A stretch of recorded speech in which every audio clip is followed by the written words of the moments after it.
रमाई में व्यवस्था को समझने की समझ थी। किस बात से हम ऐसा समझे? रमाई का जब जन्म हुआ, रमाई अपने माँ की जो है दूसरी संतान थी। रमाई के जन्म देते वक्त में रमाई की माँ जो भिकुणी थी, उसको जो है रुक्मिणी जो थी, रखमा जिसे कहते थे, उसको अनेक प्रसव पीड़ा उत्पन्न हुई। पहली प्रसव से ज्यादा रमाई के वक्त के प्रसव पीड़ा में, और जो दाई होती है उसने भी अपने हाथ खड़े कर दिए थे कि मैं जो है रखमा की प्रसव पीड़ा करने में असमर्थ हूँ, इसको जो है नजीक के किसी अस्पताल में लेके जाना पड़ेगा।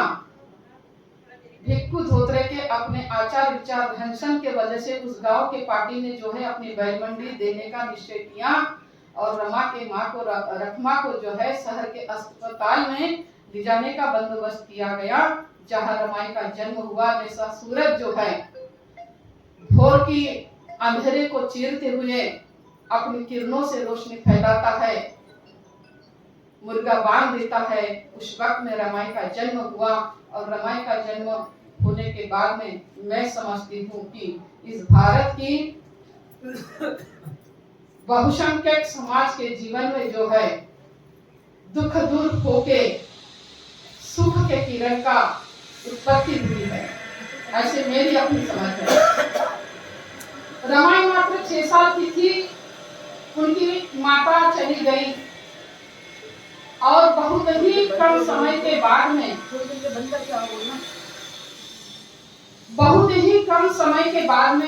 उनके पिता भी चल बसे। रमा की माँ जब जिंदा थी, रमाई को अपने साथ कंडे चुनने के लिए, गोबर उठाने के लिए, ईंधन लाने के लिए जंगल में ले जाती थी।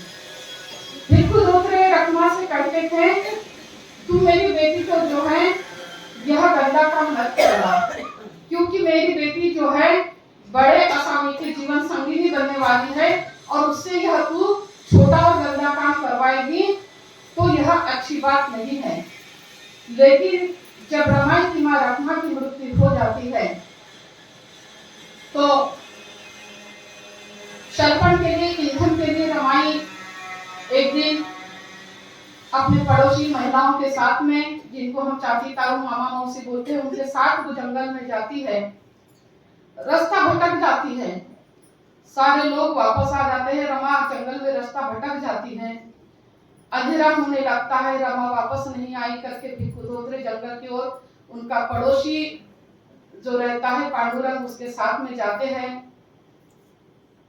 रमा को आवाज लगाते हैं, रमा भी आवाज लगाती है। भिक्खु धोत्रे वैसे भी अस्वस्थ रहते हैं। रमा के कान पर जब पिता की आवाज आती है तो पिता की आवाज के दिशा में रमा दौड़ लगाती है। पिता भी रमा की आवाज सुनकर रमा की तरफ दौड़ लगाने की कोशिश करते हैं।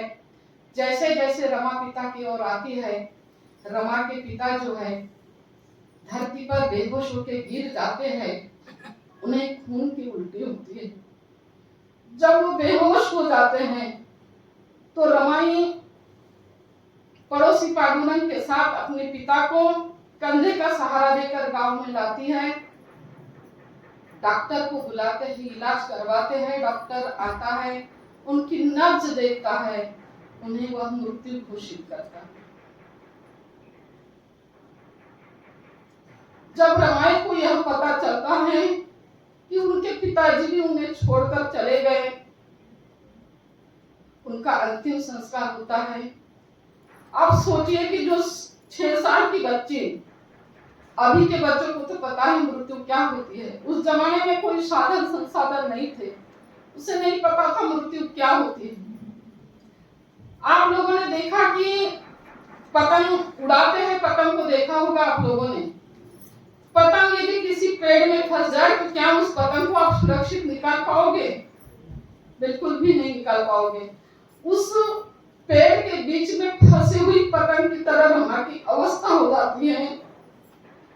माता और पिता दोनों चले गए 6 साल की उम्र में। माता पिता जाने की वजह से उसका बचपना ही गुम हो जाता है। उसके सामने हजारों सवाल होते हैं। मेरे 2 छोटे बहन भाई हैं, उनको लेकर मैं कहाँ जाऊंगी, क्या करूंगी, कैसे करूंगी, उनका भरण पोषण कैसे करूंगी, उन्हें कहाँ रखूंगी, उन्हें क्या सुरक्षा दूंगी मैं। हजारों सवाल के चक्रव्यूह में रमाई फंस जाती है, उसका बचपना फंस जाता है।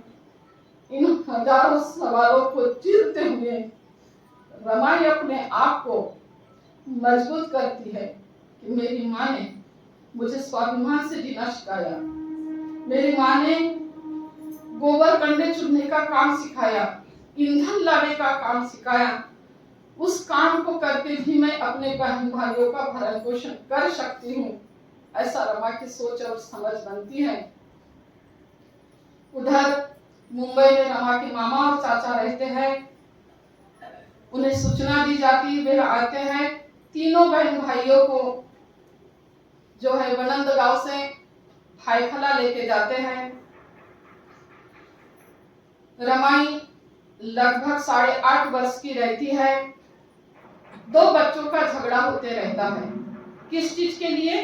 बेर के लिए। रमाई वो दोनों बच्चे को समझाती है, एक छोटा एक कम हाइट का रहता है, एक बड़ा हाइट का रहता है। रमाई उन बच्चों को समझाती है, बेटा तुम क्यों झगड़ रहे हो? वो बोलते हैं बेर के लिए। पर ये बोलता है कि मैं इतनी बेर खाऊंगा, वो बोलते हैं मैं इतनी बेर खाऊंगा। रमाई बोलता है बड़ा कौन है? बोले ये बड़ा है, जो हाइट से बड़ा है वो बड़ा है। तो बोले तुम बड़े हो, तुम्हें समझदारी लेना चाहिए कि ये तुम्हारा छोटा भाई है, तुमने इसकी सुरक्षा करना चाहिए। अपना पेट भरने की अपेक्षा तुमने अपने भाई को भूखा न रखते हैं, उसे ज्यादा बेर देनी चाहिए। ये जो संवाद रमाई उन दोनों को समझाती है। उसी बीच रामजी बाबा वहां से जाते रहते हैं। तो रामजी बाबा ने जब रमाई का यह संवाद सुना उन बच्चों के साथ में, तो रामजी बाबा को लगा कि इस लड़की को मैंने अपने घर की बहू बनाना चाहिए, यही मेरे विवाह के लिए उपयुक्त महिला है, मेरे घर को चलाने के लिए यही उपयुक्त है, मेरे घर को संभालने की क्षमता इस लड़की में है। रामजी बाबा रमाई से पूछते हैं तुम्हारा नाम क्या है, तुम किसकी बेटी हो? तब रमाई कहती है कि हमारे माता पिता नहीं है, मेरे मामा और चाचा रहते हैं, मैं उनकी भांजी और भतीजी हूँ। रामजी बाबा उनका एड्रेस पूछते हैं, घर जाते हैं और अपने प्यारे विवाह के लिए जो है रमाई का हाथ मांगते हैं। रमाई का विवाह उनके साथ हो जाता है, जिन्हें हम बाबा साहब कहते हैं। विवाह से भीमराव और भीमराव से बैरिस्टर और बैरिस्टर से बाबा साहब, यह सफर ऐसे ही तय नहीं हुआ। मेरे आदरणीय मामा जी ने कहा कि रमाई का त्याग नहीं होता तो भीमराव बैरिस्टर नहीं होते। वास्तविक रूप से रमा का त्याग इतना बड़ा है कि रमाई यदि सही मायने में बाबा साहब का पूरे साथ नहीं देती, वह दृढ़ संकल्पित नहीं होती। ये शब्द बाबा साहब के हैं कि रमा, मैं और पुरुषों की तरह गृहस्थी के जंजाल में फंसा होता, आज दुनिया में मेरा नाम नहीं होता। आज दुनिया में मेरा नाम, मेरी पहचान है, वह तुम्हारे परिश्रम की वजह से, तुम्हारे त्याग की वजह से, तुम्हारे कष्टों की वजह से, और तुमने मेरा साथ दिया उसके वजह से आज दुनिया में मेरी पहचान, मेरी विद्वत्ता की पहचान केवल ये तुम्हारे कारण है। विवाह के साथ रमाई की शादी होती है। लगभग 8.5 वर्ष की आयु रहती है। यह उम्र खेलने कूदने की उम्र रहती है, लेकिन गृहस्थी का भार रमा के ऊपर आता है, क्योंकि बाबा साहब की बुआ जो होती है वह अपाहिज होती है। माँ तो चल बसती है, सौतेली माँ होती है, रामजी पिताजी होते हैं, घर में भाई होती है, बहनें होती है, बड़े भाई की संतान होती है, भरा पूरा परिवार होता है। उस सब परिवार को रमा अपने प्रेम से, अपने कर्तव्य से, अपनी समझ से सबका दिल जीत लेती है। समय बीतता जाता है। बाबा साहब जब मैट्रिक की परीक्षा पास करते हैं और जब बाबा साहब का सत्कार होता है, तो रमाई को इतनी खुशी होती है, इतनी खुशी होती है, उसे लगता है कि मेरे जीवन में जो है, जैसा किसी को गल्ला मिल जाता है वो खुश होता है ना, तो रमाई को लगता है कि मेरे जीवन के यह सबसे अनमोल पल है, मैं इसे कहाँ समेट के रखूं, मैं इन पलों को कहाँ बांध के रखूं, कहाँ सुरक्षित करके रखूं। और उस वक्त रमाई अपने माता पिता की याद करती है, काश इस वक्त मेरे पिता जीवित होते, मेरी माता जीवित होती, मेरी सासू माँ जीवित होती, तो वह कितने खुश होते अपने बेटे के लिए। समय बीतता गया, रमाई की उम्र भी समय के साथ साथ बढ़ती गई। 1912 में रमाई ने एक बेटे को जन्म दिया जिसका नाम यशवंत रखा गया। डॉक्टर बाबा साहब अम्बेडकर बड़ौदा नरेश के यहाँ नौकरी करने जाने के लिए अपने पिताजी को शाम को सूचित करते हैं कि बाबा मैं आपको एक खुशखबरी सुनाना चाहता हूँ। बोलते क्या खुशखबरी है? तो बोले बड़ौदा नरेश के पास में मैं नौकरी करने के लिए जा रहा हूँ। राम जी बाबा बोलते हैं कि विवा तुझे नौकरी नहीं करना है। बाबा साहब बोलते हैं कि मुझे क्यों नहीं नौकरी करना है, हमारे घर की जो परिस्थिति है उस परिस्थिति को देखते हुए बाबा मुझे नौकरी करना ही चाहिए। राम जी बाबा बोलते हैं नहीं विवा, नौकरी के मोहजाल में तू यदि फंस जाएगा तो तू कुछ भी नहीं कर सकेगा, क्योंकि तूने जब मैट्रिक पास किया, तूने जब बीए किया, समाज ने तेरा सत्कार किया, उस सत्कार से तुझे समझ लेना चाहिए कि तुझे और आगे क्या करना है।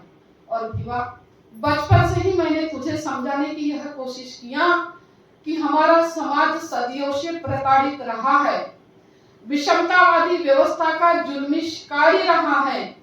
इनके जुल्म को, इनके ऊपर हो रहे अन्याय और अत्याचार को तुझे दूर करना है, क्योंकि मैं तुझे अपार कष्ट सहन करके, परिश्रम करके, ये नौकरी वो नौकरी वो नौकरी करके, राम जी बाबा ने 3 नौकरियां की थी, एक टीचर की, एक स्टोर कीपर की और एक जो है पोस्ट ऑफिस में। तो ऐसी 3 नौकरियां करके और उसकी मेजर की थी। तो ऐसी नौकरियां छोड़ते गया। मैं रिटायर होने के बाद में भी मैं यहाँ वहाँ काम ढूंढते गया, जो काम मिला, जो नौकरी मिली मैं वो करते गया। किस लिए हुआ? केवल तेरे पढ़ाई के लिए, क्योंकि तू पढ़ेगा, पढ़कर चीजों को समझेगा और समझकर जो है हमारे समाज के ऊपर हो रहे इस जुल्म ज्यादतियों के जड़ों तक के तू पहुंचेगा, उसको खत्म करेगा। क्या मैंने जो सपना देखा था वह सपना मेरा अधूरा रह जाएगा। बाबा साहब कहते हैं नहीं बाबा, मैं आपके सपने को पूरा करूंगा, यह मैं दृढ़ संकल्पित हूँ और मैं आपको वचन देता हूँ कि आपका सपना मैं पूरा करूंगा, लेकिन घर की परिस्थिति देखकर मुझे नौकरी करना ही चाहिए। तब राम जी बाबा कहते विवा तू मुझे बता, हमारे घर का चूल्हा किस दिन बंद रहा?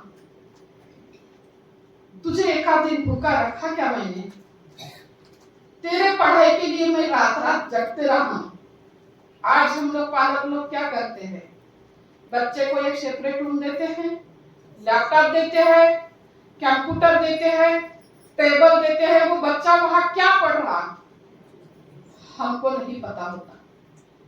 लेकिन राम जी बाबा उसके बेटे ने सही चीज पढ़ना चाहिए करके शाम को सोते थे, और यदि मैं बेटे के सामने सोऊंगा मेरा बेटा भी सो जाएगा करके बेटे को पढ़ाने के लिए वो रात रात जगते थे। बाबा साहब को यहाँ से आदत लगी जगने की और पढ़ने की। बाबा साहब बोलते हैं घर की परिस्थिति की वजह से मुझे नौकरी करनी ही चाहिए। राम जी बाबा उसे समझाते हैं कि तुझे नौकरी नहीं करना है। बेटे और पिता का संवाद आक्रोश में बदल जाता है। तब रमाई बीच में बोलती है साहब, आपको जो मामा जी बोल रहे उनकी बात तो सुन लीजिए। बाबा साहब का गुस्सा जो है बढ़ जाता है और रमाई को कहते हैं तुझे किसने कहा था बीच में बोलने, तू चुप रह, ले जा अपना खाना बना। रोश में बाबा साहब रमाई को कहते हैं, रमाई बड़ी नरम दिल होती है, फिर से कहती है साहब एक बार जरा शांत चित्त से मामा जी की बात सुन लीजिए। राम जी बाबा उसे कहते हैं भीवा राजशास्त्र, अर्थ कारण, राजकारण, समाज कारण, धर्मशास्त्र और न जाने दुनिया में कितने और किताबें हैं जिसका तुझे अध्ययन करके इस चीज को समझना है कि ये जातिवाद की विषमता की विष वेले किसने लगाई है और इसको खत पानी कौन दे रहा है। जब तू उच्च शिक्षा हासिल करेगा तब इन चीजों को तू समझ सकेगा, और जब समझ सकेगा तब इस विष वेलों की जड़ों को तू काट सकेगा। केवल पेड़ की टहनियां काटने से पेड़ खत्म नहीं होता, उसकी जड़ें काटने से पेड़ खत्म होता है। तो इस जातिवाद की विष बेला को खत पानी कौन दे रहा, इस चीज को समझने के लिए तुझे ऊंची से ऊंची शिक्षा हासिल करनी है। तब तुझमें यह समझ निर्माण होगी कि इन विष बेलों को कैसे काटा जाए। बाबा साहब अपने जिद पर अड़े रहते हैं, राम जी बाबा अपने जिद पर अड़े रहते हैं। बाबा साहब नौकरी के लिए चले जाते हैं बड़ौदा। राम जी बाबा बीमार होते हैं। रमाई को कहते हैं, रमा केलुस्कर गुरुजी का दिया हुआ बुद्ध चरित्र मुझे तू पढ़कर सुना। सबको पता है रमाई पढ़ी लिखी नहीं होती, लेकिन बाबा साहब ने रमाई को अक्षर ज्ञान सिखाया, वाक्य कैसे जोड़ना चाहिए वो सिखाए। रमाई कहती मैं पढ़ के क्या करूंगी साहब, आप तो पढ़ रहे ना। तो बाबा साहब कहते हैं कि फूले की बात तुझे समझाया था ना, ज्योतिबा ने सावित्री को पढ़ाया और सावित्री ने महिला को पढ़ाकर महिलाओं को शिक्षित करने का काम किया। तुझे महिला को शिक्षित करने में नहीं कह रहा हूँ, लेकिन तू यदि स्वयं शिक्षित होगी, हमारे जो संतान उत्पन्न होंगे तो उनके ऊपर सही मायने से उन्हें सही संस्कार सही शिक्षा दे पाएगी। और बाबा साहब कहते हैं कि जिच्या खाती पाडण्याची दोरी ती जगाला उठारी। रमाई कहते हैं कि आपके बच्चों का झूले की डोरी में हिलाऊंगी ना। बाबा साहब बोलते हैं कि पढ़ा लिखा व्यक्ति अचूक दिशा से झूला को झोंका देगा और सावधानी बरतेगा, इस झूले की रस्सी टूट तो नहीं रही है। इसलिए पढ़ना होता है, पढ़ना इसलिए होता है रमा, क्योंकि तू पढ़ेगी तो तू चीजों को समझेगी, व्यवस्था को समझेगी, और व्यवस्था को समझेगी मैं रहूं या न रहूं, मैं तो बाहर पढ़ने जाने वाला हूं। तो उस वक्त ये पढ़ाई से समझ निर्माण होगी और समझ से तू है इन चीजों को संभाल सकेगी। रमाई को सिखाते हैं बाबा साहब। रमाई पढ़ लिखना जानती है, वाक्य रचना जानती है, लिखना जानती है। तो जब बुद्ध चरित्र राम जी बाबा को रमाई सुनाती है, राम जी बाबा उसको 3 अध्याय पढ़ने के लिए बोलते हैं। सिद्धार्थ का ग्रह त्याग, बिंबिसार और परिव्राजक सिद्धार्थ का संवाद, और तीसरा जो है यशोधरा का और सिद्धार्थ का संवाद। ऐसे जो है 3 विषय राम जी बाबा रमाई को पढ़ने के लिए बताते हैं। जब रमाई इन 3 चीजों को पढ़ती है, पढ़ने के बाद में वह चिंतन और मनन करती है कि सिद्धार्थ ने जो ग्रह त्याग किया था वह केवल पानी के लिए नहीं किया था। पानी का मुद्दा ये बात हो सकती है और है, लेकिन वह केवल पानी का मुद्दा नहीं था। वह था कि 2 मानवों के बीच इंसान ने इंसान के साथ कैसे व्यवहार करना चाहिए, मानवता और क्षमता कैसे प्रस्थापित करना चाहिए। ऐसी अनेक जो समस्या थी बुद्ध के मतलब सिद्धार्थ के जन्म के वक्त में, जन्म होने के बाद में जाति व्यवस्था थी, वैदिक व्यवस्था थी। ये जो विषमता है इसको, और ये विषमता की वजह से मानव समाज दुखी है। इन दुखों के कारणों को जानने के लिए सिद्धार्थ का मुख्य जो है ग्रह त्याग था। ऐसे रमाई को समझ में आया उस बात से, उस ग्रंथों को पढ़ने के बाद में। राम जी बाबा की दिनों दिन हालत खराब होती, वो रमाई को बुलाते, रमाई को कहते बेटा रमा तू मुझे वचन दे, मेरे पास अब समय नहीं है, पर मेरे भिवा के पढ़ाई के लिए तू उसके पढ़ाई में बाधा नहीं बनेगी, तू उसे पढ़ाई में सहयोग करेगी, मेरे पास अब समय नहीं है। रमाई कहते हैं नहीं बाबा आपको जिंदा रहना है। राम जी बाबा कहते रमा मेरे पास बिल्कुल भी समय नहीं है, तू पहले मुझे वचन दे। रमाई बोलती बाबा आप जो बोलोगे जैसा बोलोगे वो मैं करूंगी, मैं सारे कष्ट उठाऊंगी, परिश्रम करूंगी, भूखी रहूंगी, आपके बेटे के पढ़ाई में कभी बाधा नहीं बनूंगी। मैं 6 साल की थी तब मेरे माता पिता चले गए, मृत्यु क्या होती ये मैं जानती भी नहीं थी, उस वक्त मैं अनाथ हुई, लेकिन आप मरने की भाषा बोलकर दोबारा मुझे अनाथ मत बनाइए।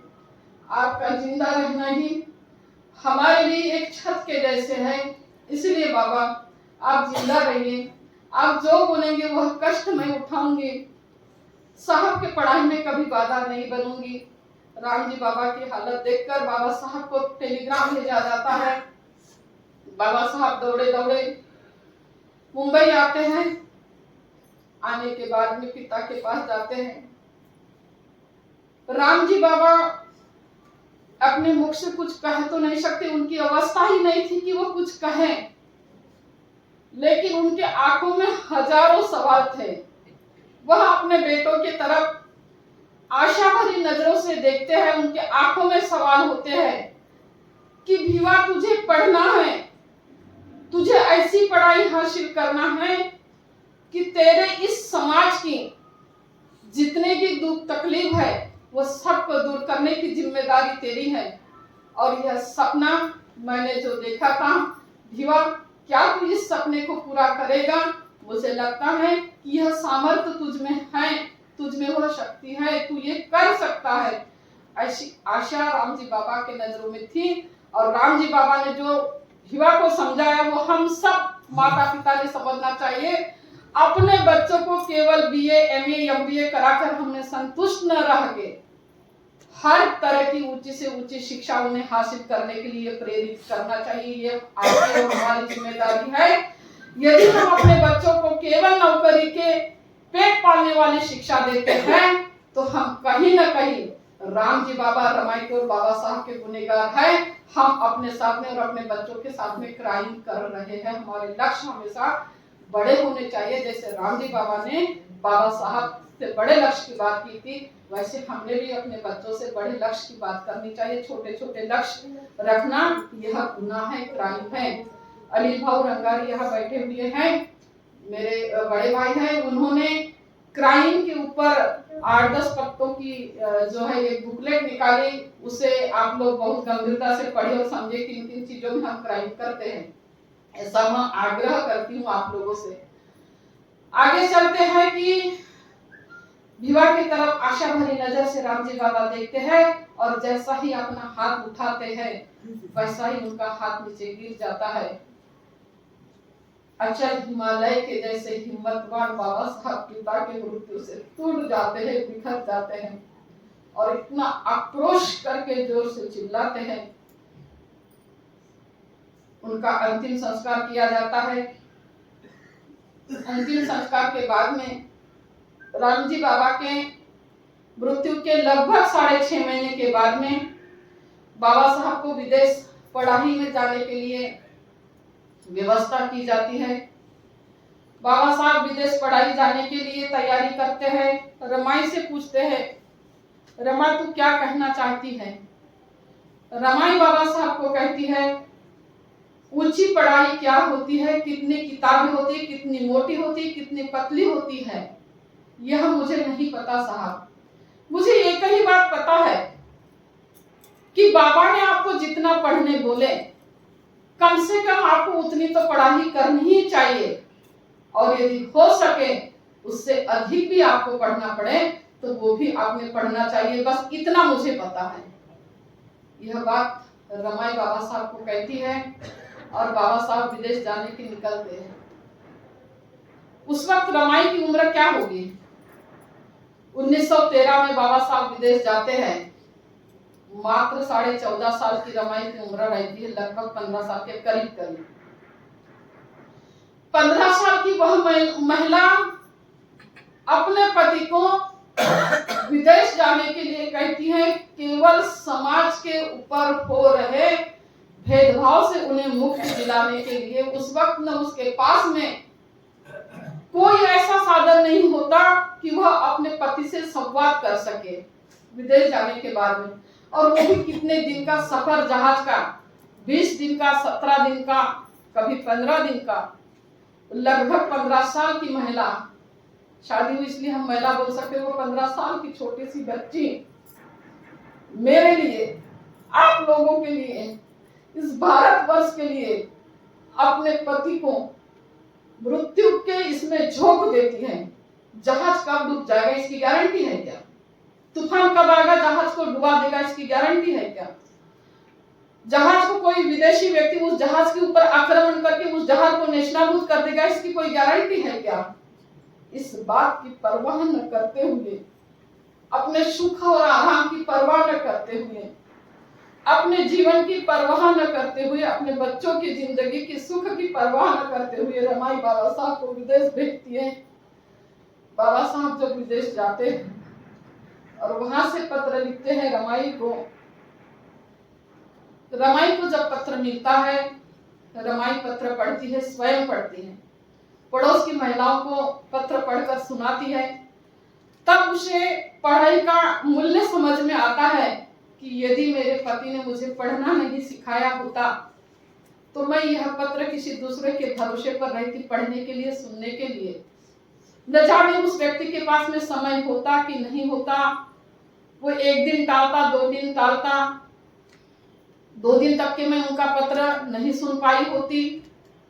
रमाई इस बात से समझती है कि जीवन में शिक्षा का कितना महत्व है, और इसलिए उसने संकल्प की थी कि अपने समाज के सारे बच्चों को, अपने खुद के बच्चों को पढ़ाना चाहिए, चाहे आपको जो भी कष्ट उठाने पड़े, लेकिन बच्चों को पढ़ाना चाहिए। यदि मैं नहीं पढ़ी होती तो मेरे पति का पत्र मैं नहीं पढ़ के रहती और दूसरों के भरोसे रहती और दूसरा व्यक्ति हमारे साथ में हमारे सही समय पर काम आएगा कि नहीं आएगा। तो पढ़ाई से यह समझ निर्माण हुई कि ये दूसरे जो लोग हैं, यह जातिवादी लोग हैं, यह ब्राह्मणी व्यवस्था के लोग जो है, यह जो अन्याय अत्याचार करते हैं, क्योंकि हमारे समाज के पास में वह समझ ही निर्माण नहीं हुई, क्योंकि इनके पास में शिक्षा नहीं थी और इसलिए समझ निर्माण नहीं हुई। तो समझ निर्माण करने के लिए शिक्षा बहुत आवश्यक होती है। ये बात रमाई को उस खत से समझ में आई।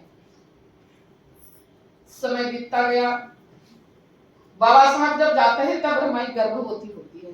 लगभग 2.5-3 महीने का गर्भ रहता है। 1913 में जब बाबा साहब विदेश जाते हैं तो रमाई 2.5-3 महीने की गर्भवती होती है। बाबा साहब के जाने के बाद रमाई जिस बच्चे को जन्म देती है, उस बच्चे का नाम रमेश रखा जाता है। 1.25 और 1.5 साल के बीच रमेश की मृत्यु हो जाती है। रमाई यह घटना तुरंत बाबा साहब को नहीं बताती। उसको पता होता है कि बाबा साहब क्या अभी जो है परीक्षा होने वाली है। आज की भाषा में परीक्षा, उस वक्त तो लेख लिखा करते थे। तो रमाई तुरंत अपने बच्चे की मृत्यु की घटना बाबा साहब को नहीं बताती। और जब बाबा साहब का सेकंड पत्र आता है तब रमाई बाबा साहब को पत्र लिखती है। पत्र में लिखती है, साहब मैं आपकी गुनहगार हूं। आपका बच्चा बीमार था, मैंने यह सूचना आपको नहीं दी। आपका बच्चा मर गया, वह भी सूचना मैंने तुरंत आपको नहीं दी। और केवल वह इसलिए नहीं दी क्योंकि आपकी पढ़ाई में किसी भी तरह की बाधा निर्माण न हो। इस वजह से मैंने आपको आपके पीछे जन्म में रमेश की मृत्यु की सूचना नहीं दे पाई। उसके लिए मैं आपकी गुनहगार हूँ, आप मुझे माफ करिए। लेकिन साहब, आप जो है इस दुख से दुखी नहीं होना है। आपका अपना पूरा ध्यान आपके पढ़ाई पर लगाना है। इधर के जो दुख है उसका भार संभालने के लिए मैं हूं। आप इधर के किसी भी परेशानी से परेशान मत होइए। आपको पूरा ध्यान अपने पढ़ाई में लगाना है। सोचिए रमाई बाबा साहब को क्या संदेश देती है पत्र के माध्यम से भी। हमारा भाई, हमारा बेटा, हमारा पति यदि किसी जयंती के प्रोग्राम में भी चला जाता है ना, तो हम रोक लगाते हैं। समाजाचा ठेका काय तुम्हीच घेतले आहात का, बोलते हैं कि नहीं औरतें? 2 घंटे हमारे बच्चे मोबाइल में दिखेंगे लेकिन प्रोग्राम में नहीं दिखेंगे। कौन जिम्मेदार है इसके लिए? हम लोग माता पिता जिम्मेदार है ना। रमाई बाबा साहब को कहती है कि इधर के दुखों से परेशान होने की आपको जरा भी आवश्यकता नहीं। आपको केवल आवश्यकता इस बात की है कि आपके पिताजी ने आपको जितना बोले है उतना पढ़ना है। केवल पढ़ना आपकी समस्या है, दुखों से परेशान होना आपकी समस्या नहीं है। बाबा साहब 1917 में भारत वापस आते हैं। वापस आने के बाद में जो है बाबा साहब प्रोफेसर की नौकरी करते हैं। प्रोफेसर की नौकरी में बाबा साहब को जो दुख तकलीफ, उनके साथ जो भेदभाव कॉलेज में हुआ, वो सब हम लोग जानते हैं। बाबा साहब निर्णय लेते हैं अब जो है मेरे समाज को सही मायने में न्याय दिलाने के लिए मुझे कानून की पढ़ाई पढ़ना होगा। ये बड़ी बड़ी डिग्रियां हासिल कर प्रोफेसर लेक्चरर की जज की ड्यूटी करके इससे समाज की समस्या खत्म नहीं होने वाली। समाज को न्याय दिलाने के लिए मुझे लड़ाई लड़नी होगी और लड़ाई लड़ने के लिए मुझे कानून की पढ़ाई करनी होगी और कानून के कवच कुंडल जब मैं अपने शरीर पर धारण करूंगा तब मैं मेरे समाज के सही मायने में लड़ाई लड़कर उन्हें न्याय दिलाने में सफलता अर्जित करूंगा। बाबा साहब एक दिन रमाई से कहते हैं, रमा मुझे पुनः विदेश जाना है। रमाई कहती है क्यों? बाबा साहब बोलते आगे की पढ़ाई के लिए। रमाई को पता नहीं होता कि और पढ़ाई बची है क्या। रमाई कहती है कि हाँ रमा, और आगे पढ़ने का बचा है। बाबा साहब से रमाई कहती है कि आप पूरा पढ़कर क्यों नहीं आए उस वक्त? बाबा साहब कहते हैं कि उस वक्त मेरी स्कॉलरशिप बंद हो गई थी इसलिए मुझे आना पड़ा और मुझे ये भी पता नहीं था कि इधर आने के बाद में मेरे साथ पुनः जातिवाद होगा। रमाई बोलती है साहब आपके साथ में क्या हुआ? बाबा साहब कहते हैं कि रमा मैं जिस कॉलेज में काम करता हूँ उस कॉलेज का चपरासी मुझे पानी नहीं देता, उस कॉलेज का चपरासी मेरे पास में दूर से फाइल फेंकता है, वहां के प्रोफेसर मुझे सबके लिए जो पानी का मटका रखा होता है उसको छूने नहीं देते। रमाई सवाल करती है क्या साहब उस कॉलेज में जितने प्रोफेसर है या वो चपरासी वो सब आपके जैसे विदेश से पढ़ लिख कर आए हैं? बाबा साहब कहते हैं रमा इस देश में पढ़ाई का कोई मूल्य नहीं है, इस देश में जातिवाद का बोलबाला है और मेरे समाज के लोगों की लड़ाई लड़ने के लिए मुझे कानून की पढ़ाई करना बहुत आवश्यक है। इसलिए मैं कानून की पढ़ाई करने के लिए बैरिस्टर बनने के लिए पुनः विदेश जाऊंगा। अब जो है जब तक कानून की पढ़ाई पूरी नहीं होती तब तक मैं लौट के नहीं आऊंगा। अब सारे गृहस्थी का जो भार है तुझे अकेली पर वहन करना है। रमाई बोलती है साहब संसार तो कोई भी करते, पशु पक्षी पेड़ पौधे भी संसार करते हैं, हमें ऐसा संसार नहीं करना है। हमें वैश्विक भारत के उन लोगों का संसार करना है जिनका जीवन जानवरों से भी बदतर है, उन्हें इंसान की जिंदगी देने वाला संसार हमें प्रस्तावित करना है। साहब आपको जितना लगता है आप उतना पढ़िए। बाबा साहब फिर विदेश जाते वक्त में रमाई फिर प्रेग्नेंट होती है। प्रेग्नेंट की बात मैं इसलिए बता रही हूँ आप लोगों को क्योंकि आपके भिलाई के या छत्तीसगढ़ के कहूँ कुछ लोगों ने जो है बाबा साहब तो विदेश में रहते थे, रमाई ने कैसे बच्चों को जन्म दी ऐसे वाहियात टाइप के क्वेश्चन करे, इसलिए जो है मैं यह बातें जो है घटना जो है आपको एक एक बिल्कुल मतलब क्लियर करके बता रही हूँ। ये आपके छत्तीसगढ़ के लोगों का कहना, मेरा विवाद हुआ उनसे और मैं पहले ही कही हूँ कि मैं जो है बिना सबूत से बात बिल्कुल भी नहीं करती।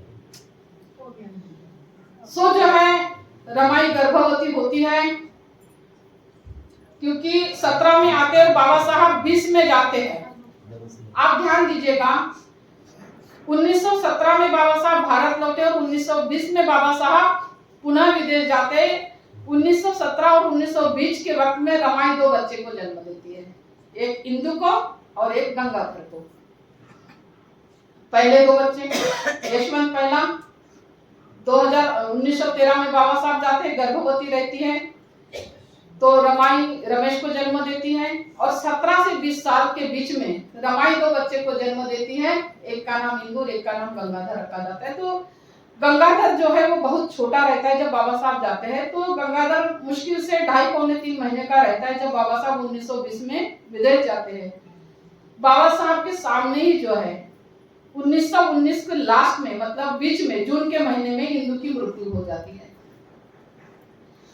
बाबा साहब विदेश जाते हैं, अपने पढ़ाई में लगते हैं, उधर भी बाबा साहब को कम परेशानियां नहीं होती, वो इतिहास नहीं बताऊंगी मैं। रमाई जब इधर रहती है तो रमाई के पास में और भी उधर निर्वाह करने के लिए परेशानियां होती है क्योंकि बाबा साहब के बड़े भाई उनकी मृत्यु हो जाती है। रमाई उनकी पत्नी लक्ष्मी को लेके उनके बेटे को लेके अपने साथ में रखती है। घर में कोई कमाने वाला नहीं, ऐसी परिस्थिति में सारा गृहस्थी का भार अकेली रमाई के ऊपर आता है। विधवा जो जिठानी रहती है, रमाई नहीं चाहती कि अपने जिठानी को किसी काम में लगाए, ताकि उसको ये ना हो कि मेरी जो देवरानी है मुझे मेहनत करने बोलती है करके। रमाई केवल उनको बोलती है कि आप खाना बनाने का घर का ही काम करिए, बाकी काम मैं करूंगी। लोग रमाई की मजाक उड़ाते हैं कि प्रोफेसर की पत्नी, जिसका पति अभी बैरिस्टर बनने गया है, अपने परिवार को दुख तकलीफ में छोड़कर तो रमाई लोगों के ताने से बचने के लिए रात के वक्त में जाती है और रात के वक्त में ईंधन और गोबर कंडे चुनने का काम, गोपले बनाने का काम करके परिवार का उधर निर्वाह करती है। उनके पड़ोसन में एक हीरा नाम की महिला रहती है, वह एक मौलवी के फैक्ट्री में काम करती है। वो कहती है रमाई से कि रमा, तू मेरे साथ मौलवी के फैक्ट्री में काम करने के लिए चल सकती है, क्योंकि वहां अच्छा पैसा मिलता है। रमाई अपनी बहन गौरा को लेकर मौलवी के फैक्ट्री में हीरा बहन के साथ जाती है, वहां काम करती है, पैसा अच्छा मिलता है। मौलवी भी रमाई को अपने बेटी के जैसे चाहता है। उसके फैक्ट्री में जितने भी लोग आते हैं उनको कहता है कि वह गोल गोल बिंदी बड़ी सी लगाई है और जिसका सिर पर से आंचल कभी नहीं गिरता, वह मेरी बेटी है, जिसका पति अपने समाज की व्यवस्था को परिवर्तित करने के लिए विदेश में बैरिस्टरी पढ़ने के लिए गया है और अपने पति के पढ़ाई के सहकार्य करने के लिए यह महिला मेरे फैक्ट्री में काम करती है। बड़ी सिलवान और बड़ी नेकदिल इंसान है। ऐसा मौलवी उसके फैक्ट्री में जो लोग घूमने फिरने आते हैं उनको कहता है। लेकिन रमाई वहां की परिस्थिति को भाप लेती है और फैक्ट्री का काम छोड़ती है। गंगाधर बीमार होता है, लगभग 1.5 साल का होता है गंगाधर उस वक्त। गंगाधर बीमार होता है, एक दिन अचानक तबीयत ज्यादा खराब होती है। रमाई के पास पैसा नहीं रहता इलाज के लिए। रमाई डॉक्टर के पास गंगाधर को लेके जाती है। डॉक्टर से कहती है, डॉक्टर साहब मेरे बेटे का इलाज करिए। डॉक्टर कहता है, मैं तुम्हारे बेटे का इलाज नहीं करूंगा। रमाई हाथ जोड़ती है, मिन्नतें मांगती है, डॉक्टर साहब मेरा बच्चा का शरीर जो है बुखार से इतना तप रहा है जैसे मानो अंगार के सामने रखा हुआ तवा तप रहा हूं, वैसे मेरे बेटे का शरीर बुखार से तप रहा। डॉक्टर साहब एक बार मेरे बेटे को हाथ लगा लीजिए, एक बार मेरे बेटे का इलाज कर लीजिए, आपका एक एक पैसा मैं चुका लूंगी। डॉक्टर साहब देखिए मेरा बच्चा मच्छी के जैसे तड़प रहा, जैसे बिना पानी से मच्छी तड़प रही है, वैसे मेरा बेटा बिना दवाई से तड़प रहा है, एक बार इलाज करे डॉक्टर साहब। रमाई उसके हाथ जोड़ती है, मिन्नतें करती हैं, लेकिन डॉक्टर रमाई की एक नहीं सुनता और कहता है तुम्हारे जैसे लोगों को खैराती अस्पताल है ना। रमाई निराश होकर हताश होकर घर वापस आती है। अपने जिठानी के साथ म्युनिसिपैलिटी के हॉस्पिटल में बच्चे को लेके जाती है, वहां से दवा लेके आती है, गंगाधर को दवा देते हैं, झूले में झुलाती है और शाम को जो है वह ईंधन के लिए जाती है। जैसे ही वह आती है अंधेरा होने के बाद में गंगाधर को आवाज देती है, बेटा गंगाधर उठ कुछ खा ले। गंगाधर के पास झूले में जब रमाई जाती है तो देखती है कि गंगाधर की मृत्यु हो जाती है। म्युनिसिपैलिटी हॉस्पिटल की एक दवाई का घूंट खाकर गंगाधर जो झूले में सोता है तो हमेशा के लिए ही सोया रह जाता है। गंगाधर की मृत्यु की सूचना जब बाबा साहब को मिलती है तब बाबा साहब रमाई से कहते हैं पत्र के द्वारा, रमा मैं तो यह समझ कर परेशान हो गया हूं कि तू इतने दुखों को कैसे सहन करती होगी। तेरे पास कोई आधार नहीं, तेरा कोई साथ नहीं, तेरे पास कोई दूसरे संसाधन नहीं, कैसे सहन करती होगी इन दुखों का सामना तू कैसे करती होगी। यह सोच सोच कर ही मैं परेशान हो जाता हूँ। मैं बहुत जल्दी वापस आने वाला हूँ, तब तेरी गृहस्थी को मैं सबल बनाऊंगा। लेकिन रमा, तब तक तू अपने शहर के ऊपर ध्यान दे, यशवंत के ऊपर ध्यान दे। और बाबा साहब फिर जो है 1923 को लौट के आते हैं। बाबा साहब का भव्य स्वागत सत्कार किया जाता है। समय बीतते गया, रमाई की शहर जैसे जैसे बाबा साहब को सफलता मिलती गई, रमाई मृत्यु की तरफ उतनी ही जाती गई। जैसी सफलता के शिखर बाबा साहब चढ़ते गए, रमाई मृत्यु के करीब उतनी ही दबती गई। बाबा साहब के आने के बाद में रमाई ने 1924 को राजरत्न को जन्म दिया। राजरत्न भी बहुत स्वस्थ नहीं रहते, 2.5 साल का राजरत्न रहता है। बाबा साहब बैरिस्टर बन के आते हैं। गंगाधर की मृत्यु के वक्त में रमाई की जो बहन रहती है छोटी गौरा, वह रमाई को कहती है, ताई हमने फैक्ट्री का काम नहीं छोड़ा होता तो गंगाधर की मृत्यु नहीं हुई होती, क्योंकि फैक्ट्री के काम से हमें पैसे मिलते थे और पैसे से गंगाधर का इलाज हुआ रहता और इलाज से गंगाधर बच जाता। रमाई गौरा को समझाती है, गौरा हम गरीब है लेकिन हमें स्वाभिमानी रहना चाहिए और हर इंसान को अपने स्वाभिमान को जीवित रखना चाहिए। ऊपर से हम महिलाएं हैं, महिलाओं का जीवन कांच के बर्तन के जैसे होता है। कांच का बर्तन हाथ से छूट जाए तो वह टूट जाता है, उसको पुनः जोड़ना संभव नहीं होता।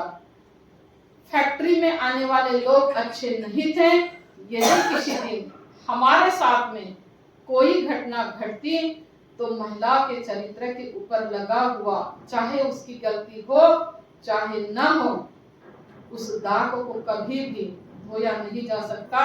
गौरा को जीवन में एक बात हमेशा ध्यान रखना, जीवन में पैसे से बहुत कुछ हो सकता है, सब कुछ नहीं हो सकता और पैसे से स्वाभिमान कभी खरीदा नहीं जाता। गौरा, अपने स्वाभिमान को जीवंत रखने के लिए ऐसे पैसे को हमने ठुकरा देना चाहिए।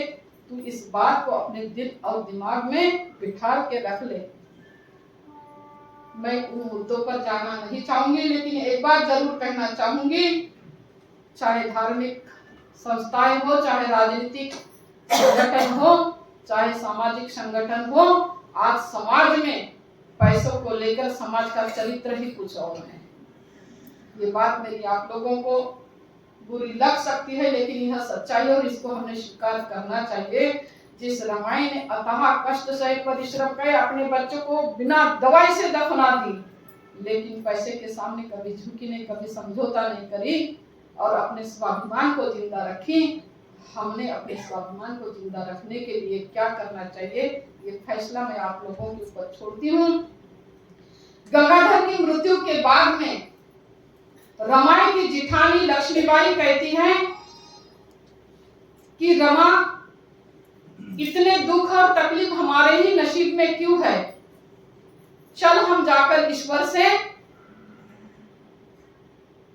संवाद करेंगे, उससे बताएंगे कि हमने तुम्हारा क्या बिगाड़ा, जो सारी दुख तकलीफ हमारे ही जहन में दिए हो, हमारे ही नसीब में दिए हो।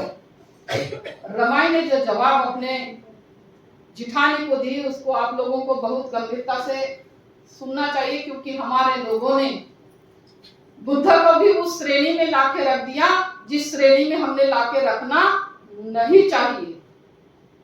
बुद्ध के विचार वैसे नहीं थे, बाबा साहब ने वैसा बुद्धिज्म हमको नहीं दिया। जिस श्रेणी में हम लोगों ने या हमारे समाज ने बुद्ध को लाके रखा, रमाई अपनी जिठानी लक्ष्मीबाई को जवाब देती है कि ताई हम ईश्वर के पास जाएंगे, ईश्वर से क्या कहेंगे। ईश्वर तो कहेगा, मैंने तो तुमको 2 हाथ दिया, 2 पैर दिया, 2 आंखें दिया, मन दिया और मस्तिष्क दिया, इसका सही उपयोग तुम नहीं कर रहे तो मैं जिम्मेदार हूं।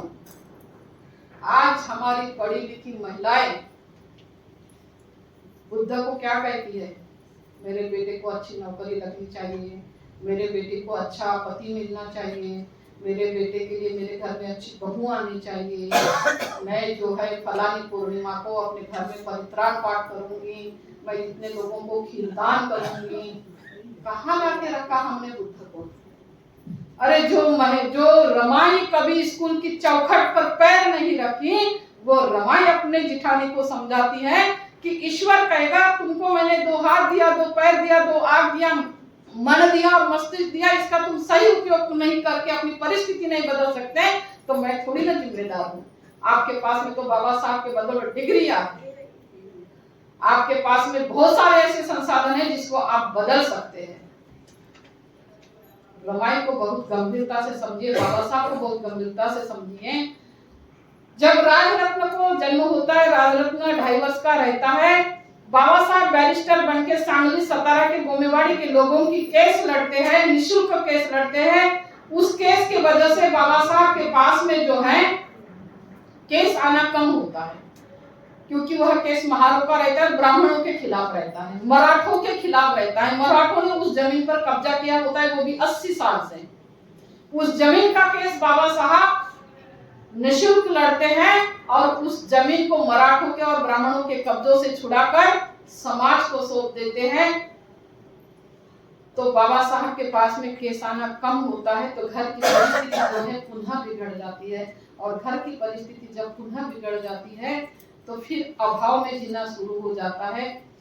फिर बाबा साहब इसी उम्मीद से जाते हैं कि उनको आज न कल कोई केस मिल जाएगी, लेकिन केस नहीं मिलती, और 2.5 साल का राजरत्न एक दिन अचानक डबल निमोनिया से बीमार हो जाता है।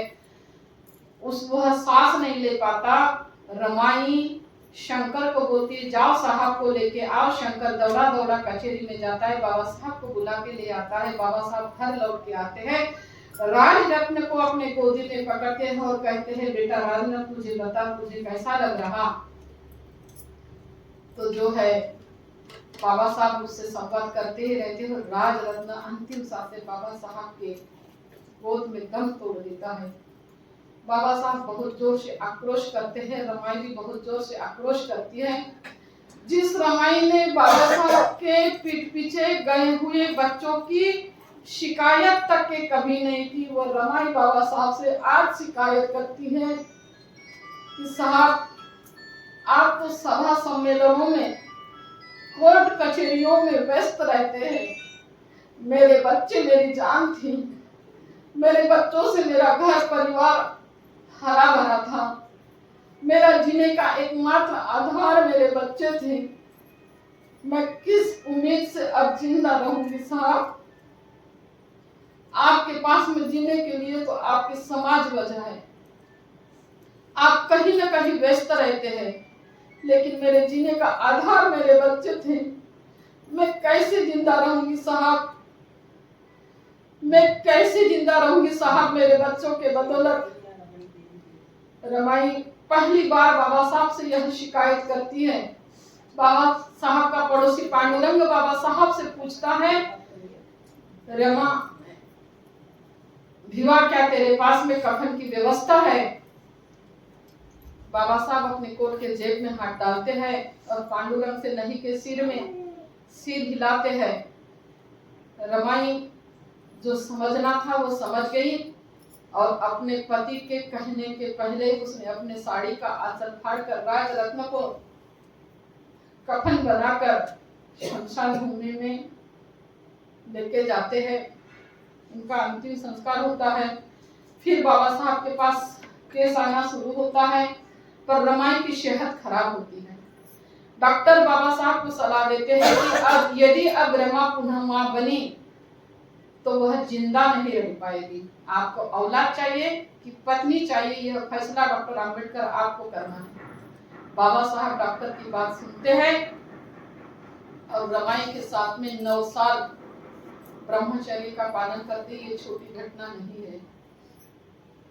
इस बात से महिला और पुरुष इन दोनों ने समझ लेना चाहिए कि बाबा साहब ने 9 साल तक के ब्रह्मचर्य का पालन किया।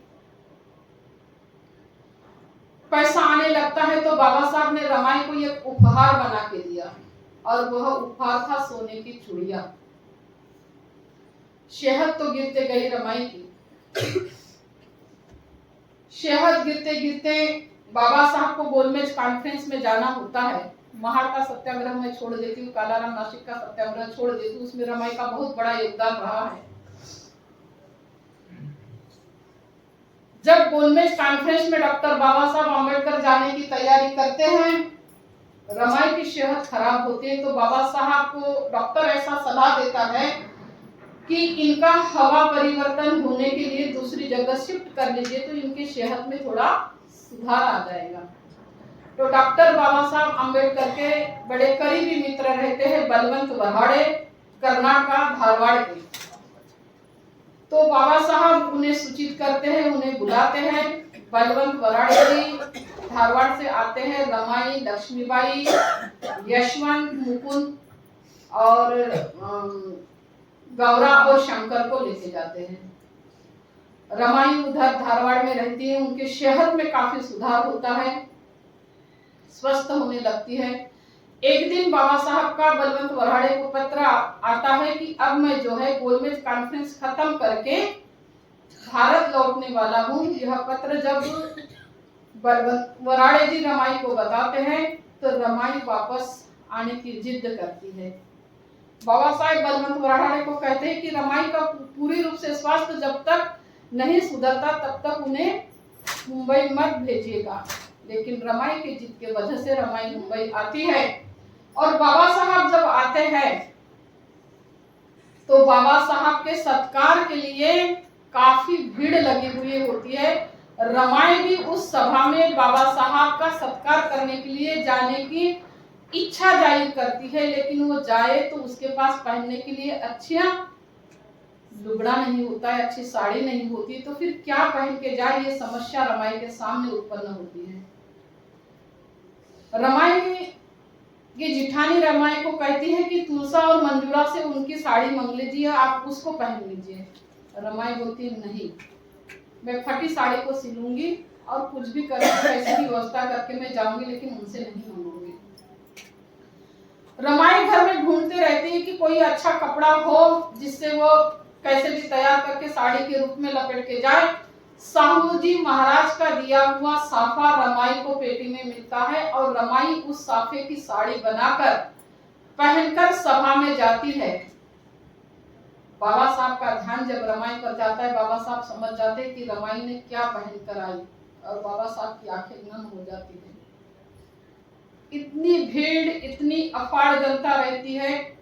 रमाई सबसे आखिरी में जो है बाबा साहब का स्वागत करने के लिए जाती है।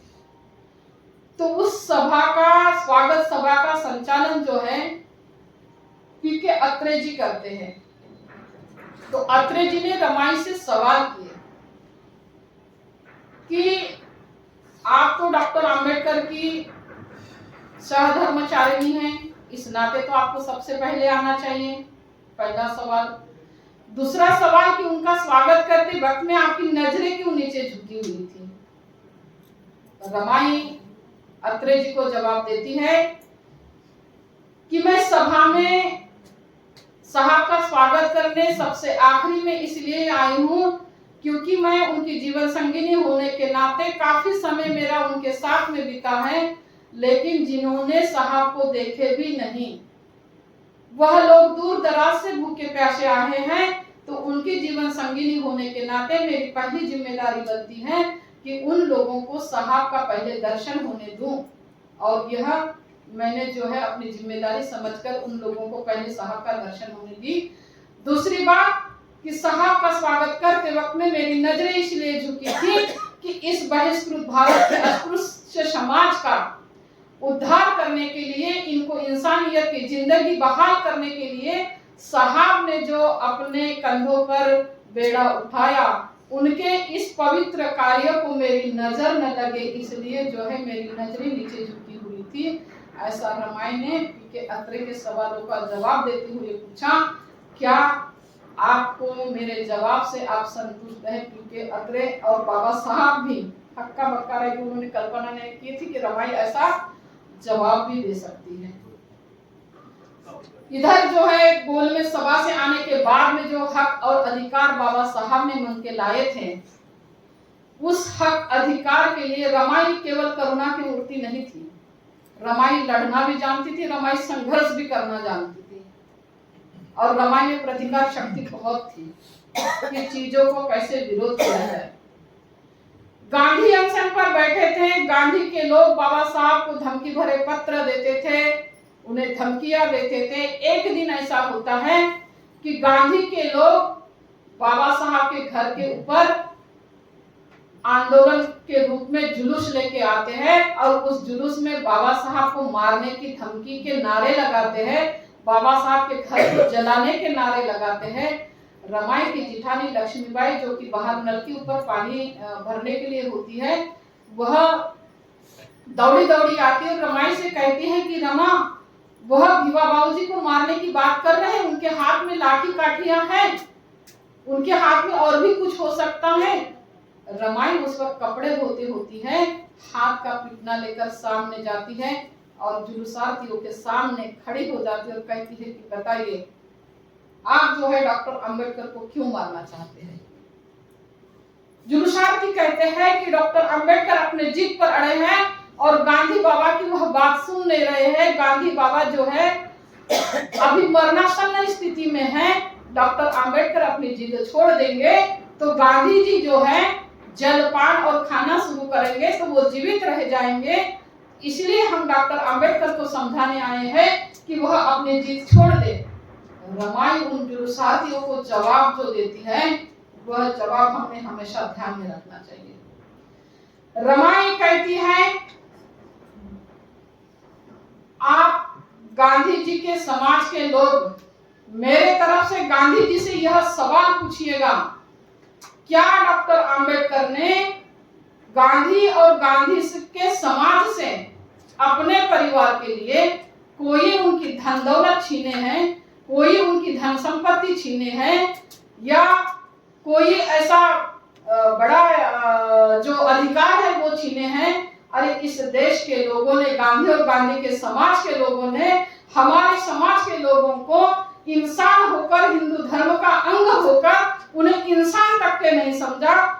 इस देश की व्यवस्था से और अंग्रेज सरकार से लड़कर डॉक्टर अंबेडकर ने, डॉक्टर साहब ने जो अधिकार उनके लाए, वो भी गांधी और गांधी के समाज को दे के नहीं जा रहे हैं क्या? तो आप डॉक्टर साहब को मारने के लिए आइए, जाइए गांधी जी से मेरी यह सूचना पहुंचा दीजिए कि वह हमारे समाज के अधिकारों के आड़े वह स्वयं क्यों आ रहे। डॉक्टर साहब उनके आड़े नहीं आ रहे, गांधी और गांधी का समाज हमारे हक अधिकार के आड़े आ रहा। साहब को मारने की तो बात दूर, साहब के परछाई को भी इस रमा के जीते जी रहते हुए नहीं छोड़ सकते। पहले सामना आपको मेरा करना पड़ेगा, तब आप साहब के परछाई को छुएंगे। जुलूसार्थी जो है निरुत्तर हो जाते हैं और वापस चले जाते हैं। जब बाबा साहब को इस घटना का पता चलता है तो जो है बाबा साहब, पता होता है रमाई का सामर्थ्य क्या है, वो किसी भी परिस्थितियों को मात देकर उसका सामना करके परिस्थितियों के सामने रमा न कभी झुक सकती है, न डर सकती है, न दुखों के सामने कभी हैरान परेशान हो सकती है। कोई यदि रमा के सामने पराजित होगा तो वह दुख पराजित होगी, व्यवस्था पराजित होगी, लेकिन रमा कभी पराजित नहीं हो सकती। यह पूर्ण विश्वास डॉक्टर बाबा साहब अम्बेडकर को रमाई के प्रति था।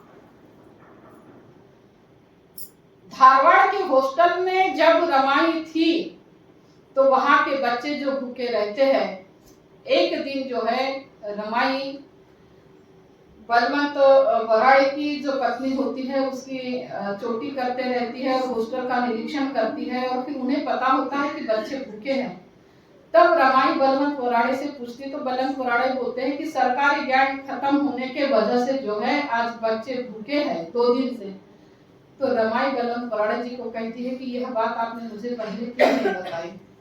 रमाई अपने हाथ की सोने की चूड़िया पूरे लाइफ में बाबा साहब ने पहली बार रमाई को उपहार दिए थे, वह उपहार रमाई बलवंत वराड़े जी को देती है और कहती है कि यह चूड़िया आप गिरवी रख के चाहे बेच दीजिए, लेकिन बच्चों के लिए खाने की व्यवस्था करिए, क्योंकि मेरे समाज का बच्चा मेरा अपना बच्चा है और मेरे बच्चे भूख से कभी भी तड़पना नहीं चाहिए। कोई भी मेरे समाज का बच्चा भूख के वजह से उसकी मृत्यु नहीं होनी चाहिए।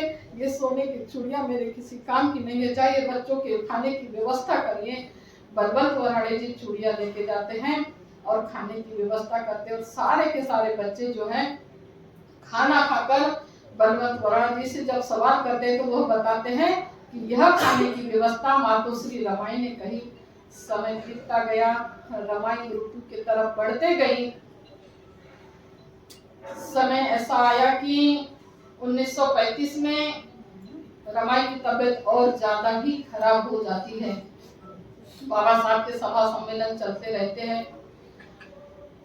बाबा साहब रमाई को सोलापुर के जो है कोठारी के बंगले पर लेके जाते हैं घूमने के लिए कि इसको अच्छा लगेगा करके। और वहां जाने के बाद में बाबा साहब का मन होता है शिकारियों के साथ शिकार कैसी होती है, तो जरा शिकार पर जाना चाहिए करके बाबा साहब शिकार पर जाते हैं। बंदूक कंधे पर रखते हैं, निशाना लगाते हैं, बंदूक अनबैलेंस हो जाती है और बाबा साहब गिर जाते हैं। तो बाबा साहब की टूडी को चोट लगती है, ब्लड निकल आता है। बाबा साहब घर वापस आते। हंसी मजाक भी रमाई और बाबा साहब के बीच बहुत चलते रहती है। रमाई बाबा साहब से पूछते हैं कि यह चोट कैसे लगी। बाबा साहब के सहपाठी बताते हैं कि बंदूक कंधे पर रखे, निशाना लगाए और अनबैलेंस होकर जो है बाबा साहब गिरे, इसलिए उनके टूडी को चोट लगी और ब्लड बहा। रमाई मजाक से बाबा साहब को कहती है, हल्दी लगाते रहती है तेल में, और कहती है कि हिरणों को भी लगा होगा कि आज तो बैरिस्टर साहब शिकार करने आए, तो आज तो हमें मृत्यु दंड नहीं मिलेगा, जीवन दान नहीं मिलेगा। ऐसे जो है कटाक्ष मजाक से रमाई करते। तो बाबा साहब भी शेर को सवा से बाबा साहब भी मजाक से रमाई को जवाब देते हैं, हाँ उन हिरणों को पता था कि यह डॉक्टर आम्बेडकर जो है यह शेर और सिंह का शिकार करने वाला है, ये छोटे मोटे लोगों का थोड़ी ना शिकार करेगा। तो ऐसी नोकझोंक जो है रमाई और बाबा साहब के बीच में भी चलती रहती है। रमाई को फिर सोलापुर से बाबा साहब पुनः लेके आते हैं बॉम्बे, और जब यशवंत की पढ़ाई को लेके बाबा साहब यशवंत के ऊपर गुस्सा होते हैं, तब रमाई बाबा साहब को कहती है कि साहब आपका और मेरा एकमात्र संतान बचा है यशवंत, उसको इतना गुस्सा मत करिए। उसके पिताजी तो इतने पढ़े हैं, उस वक्त बाबा साहब मंत्री होते हैं अंग्रेज सरकार के इसमें, तो उसके पिता तो इतना कमाएंगे कि यशवंत की 4 पीढ़ी की औलादें भी नहीं कमाएगी तो चल जाएगी।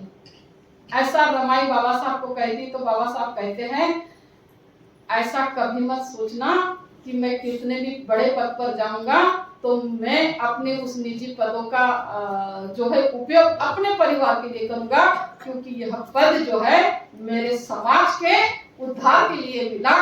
आज के हमारे नेता क्या करते हैं, समाज के बदौलत चुन के तो जाते हैं, लेकिन समाज के तरफ जरा भी ध्यान नहीं देते। अपनी कोठिया, अपने बैंक बैलेंस और जिस पक्ष से चुन के जाते हैं उस पक्ष की तूती बजाने में लगे होते हैं। समाज के तरफ उनका जरा भी ध्यान नहीं होता, और ऊपर से हम बाबा साहब के प्रति नारा भी लगा देते हैं। तो ये बात समाज के लोगों की ज्यादा जिम्मेदारी होती है, क्योंकि बाबा साहब ने कहा है कि समाज की दिशा भूल करने वाले नेता के ऊपर पैनी नजर रखना ये समाज के लोगों की जिम्मेदारी होती है। रमाई ज्यादा अस्वस्थ होती है, बीमार होती है। 26 मई 1935 की घटना। बाबा साहब को सभा के लिए जाना होता है। बाबा साहब सभा के लिए जाते हैं। बाबा साहब 26 मई की रात को भोर भोर वापस आते हैं। रमाई को जो है अपने हाथ से दवाई मौसमी का जूस पिलाते हैं। रमाई की सेहत और खराब होते जाती है। बाबा साहब शंकर को बोलते हैं कि शंकर जा और डॉक्टर को बुला के लेके आ। शंकर दवा दौड़ा डॉक्टर के पास जाता है, डॉक्टर को लेके आता है। डॉक्टर रमाई का इलाज करता है। बाबा साहब रोते हुए होते हैं, तो डॉक्टर बाबा साहब से कहता है कि डॉक्टर साहब दुनिया के और भारत के सारे अखबार जो है, दुनिया के और भारत के सारे अखबार जो है आपको पत्थरदिल इंसान समझते हैं, पर मैं तो देख रहा हूं आप तो बच्चों की तरह रो रहे हैं। बस मैं बंद कर दूंगी, अभी 2 मिनट में बंद कर देती हूँ मैं। तो बाबा साहब को डॉक्टर कहता है कि दुनिया के और भारत के सारे अखबार आपको पत्थरदिल इंसान कहते हैं, लेकिन डॉक्टर साहब मैं तो देख रहा हूं कि आप तो बच्चों की तरह रो रहे हैं। बाबा साहब डॉक्टर को जवाब देते हैं कि डॉक्टर साहब, यह अखबार वाले या आपके समाज के लोग मेरे बारे में क्या सोचते हैं क्या नहीं सोचते, मुझे पत्थरदिल समझे या मुझे पत्थर समझे, मैं अपने लोगों के हक अधिकार के लिए मैं कठोर तो हूं और मैं कठोर बना भी रहूंगा, लेकिन मैं जो रो रहा हूं मैं अपने पत्नी के लिए रो रहा हूं। मेरे समाज को और मुझे कभी किसी ने प्यार या सम्मान नहीं दिया, लेकिन मेरे पत्नी ने मेरे समाज को सम्मान मिले इसलिए अपना जीवन दांव पर लगाया, अपने सुखों का त्याग कर दिया, अपने लिए कोई इच्छा आकांक्षा नहीं बचाई, सारी अपनी इच्छाएं, सारी अपनी आकांक्षाएं, सारी अपनी आशाएं मेरे समाज के सम्मान के लिए, मेरे समाज के अधिकारों के लिए, मेरा समाज इंसान की जिंदगी दी इसीलिए उसने अपने जीवन अर्पित किया। मैं अपने पत्नी के उस स्नेह के लिए रो रहा हूँ जिसने मेरे समाज को स्नेह दिया, उसका यह त्याग मुझे रुला रहा। डॉक्टर बोलता है कि डॉक्टर साहब, आज की रात यदि रमाई जीवित रही तो उनका यह संकट टल जाएगा। आज की रात आपके लिए जो है बड़ी खटी तटी की रात है, आपको रात भर जग के रमाई के प्रति ध्यान देना है कि वह गहरी नींद में न सोए, बस उसे आपको बोलचाल में रखना है। एक बार उनकी यदि आंख लग गई तो आपके हाथ से परिस्थितियां निकल जाएगी। बाबा साहब रमाई को मौसमी का जूस पिलाते हैं। रमाई को कहते हैं, रमा तू क्यों ऐसा कर रही है, तुझे तो अभी जीवित रहना है, अभी तो हमारे जीवन के उजालों की शुरुआत हुई है, अभी तक के तूने और मैंने अंधेरों में सफर किया है, मतलब दुखों में सफर किया है, अभी तो उजालों की तरफ हमारी जिंदगी सफर करने वाली है और तू जाने की भाषा कैसी बोलती है। रमाई बोलती, नहीं साहब, अब मेरे पास बिल्कुल भी वक्त नहीं है। रमाई यशवंत को, मुकुंद को और खैर मोड़े को अपने पास बुलाती और कहती है, आपके पिताजी कभी कभी कठोर शब्द से आपको डांट देते हैं, आप लोगों को बुरा लगता है, लेकिन बेटा मैं जानती हूँ उन्होंने परिश्रम करके विदेश में जाके देश की व्यवस्था से लड़कर जो पौधा आप लोगों के लिए लगाया है, समता का पौधा, उस समता के पौधे को आप लोग श्रद्धा का जल अर्पित कर उस पौधे को जीवित रखना, उसकी जो फले है वह न्याय की मीठे फले होंगे, जो स्वाद मुझे या आपके पिता को चखने न मिले लेकिन आपको उसका स्वाद जरूर चखने मिलेगा। बस मेरे बच्चों, आप उस पौधे को श्रद्धा रूपी जल देकर जो है उस पौधे को जीवित रखना है। मुझे लगता है कि बाबा साहब की मृत्यु के बाद या रमाई की मृत्यु के बाद हमारे लोगों ने उस क्षमता के पौधे को कहीं न कहीं विखंडित कर दिया, विसंगत कर दिया और संगठित न होकर जो है विघटन पैदा कर दिए। जब रमाई की अंतिम सांस चलने होती है, बाबा साहब के आंसू रमाई के पैर पर गिरते हैं। रमाई कहती है, साहब आप मत रोइए, आप महापुरुष हैं, महापुरुषों की स्वयं की आंखें होती है पर स्वयं के आंसू नहीं होते। साहब आप मेरे लिए क्यों रो रहे हैं, आपको बिल्कुल नहीं रोना चाहिए, क्योंकि एक बार आपने मुझे एक घटना सुनाई थी। तिरुवल्लुवर मद्रास के एक जो संत थे, वो भी महार जाति के, आपने मुझे बताया था कि उनकी जब पत्नी मरी तो उन्होंने संन्यास धारण किया था, लेकिन साहब मेरे मरने के बाद में आप वो तिरुवल्लुवर संत के जैसे नहीं करना, आपको सन्यासी नहीं बनना। राजरत्न की मृत्यु के बाद में आपने सन्यासी के कपड़े पहने थे, लेकिन मैंने आपके वो सन्यासी के कपड़े उतरवा दी थी। आपके दोस्त समझाते थे, आप नहीं समझते थे। साहब मैं इसलिए आपसे यह कह रही हूँ क्योंकि आपके समाज को इंसानियत की जिंदगी देने के लिए यदि आप संत बन गए, आप सन्यासी हो गए, तो उनकी लड़ाई कौन लड़ेगा, कोर्ट कचहरी में कौन जाएगा। इसलिए आपको सन्यास लेने का भी अधिकार निसर्ग ने नहीं दिया है। वो तिरुवल्लुवर का जैसे संत आप नहीं बन सकते। आपको जो है एक बैरिस्टर बनके, एक योद्धा बनके समाज के हक की, अधिकार की, न्याय की लड़ाई आपको लड़ना है। साहब आप मेरे लिए मत रोइए, मैं तो अनपढ़ लोहा थी, आप तो बारिश थे। आपको छूकर मेरे जीवन का सोना हो गया और करोड़ों बच्चों की मैं सांस्कृतिक माँ बन गई। आज कई बच्चे मुझे आई करके बुलाते हैं।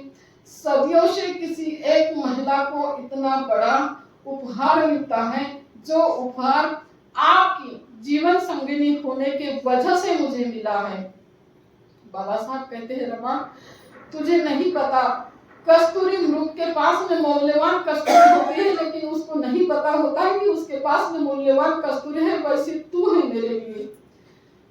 पौधा जब लगाते हैं, उस पौधे के ऊपर फूल खिलना चाहिए करके पौधा रात दिन जो है परिश्रम करता है। खिला हुआ फूल दुनिया को दिखता है, लेकिन उस पौधे का किया हुआ परिश्रम नहीं दिखता। रमा वैसा ही योगदान मेरे जीवन में तेरा है, उस पौधे के जैसा।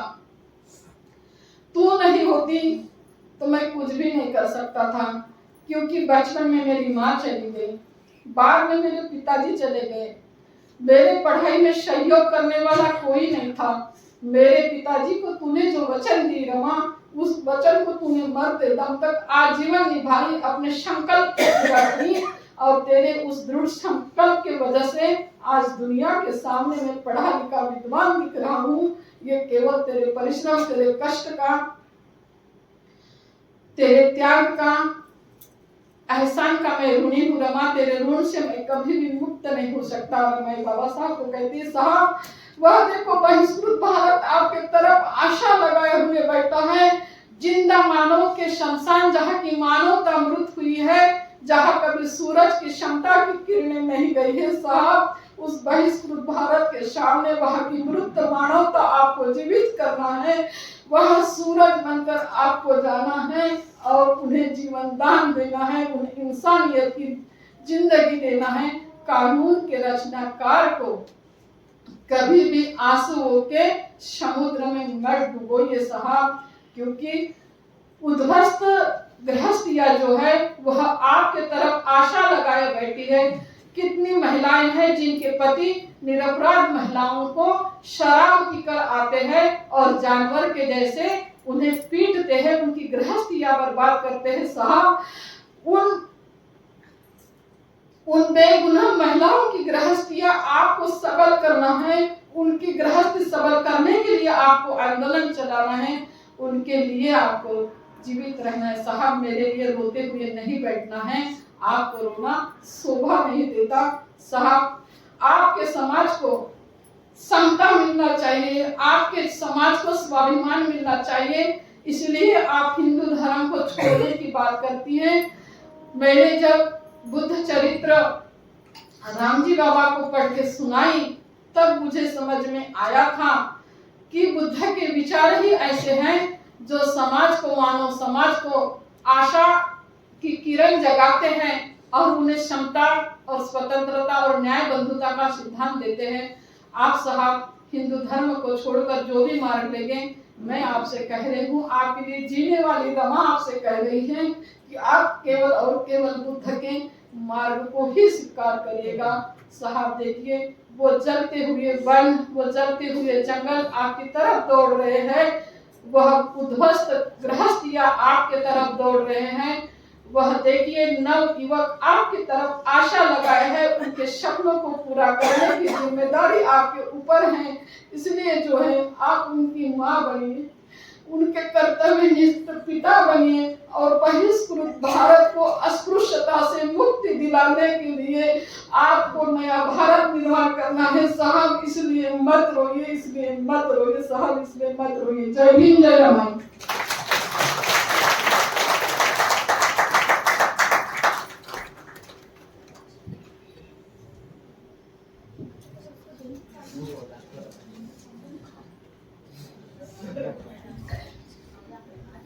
बहुजन विचारधारा को घर घर तक पहुंचाने के लिए हमारे YouTube चैनल को सब्सक्राइब करें, लाइक करें, कमेंट करें, शेयर करें और बेल आइकन की घंटी दबाना ना भूलें।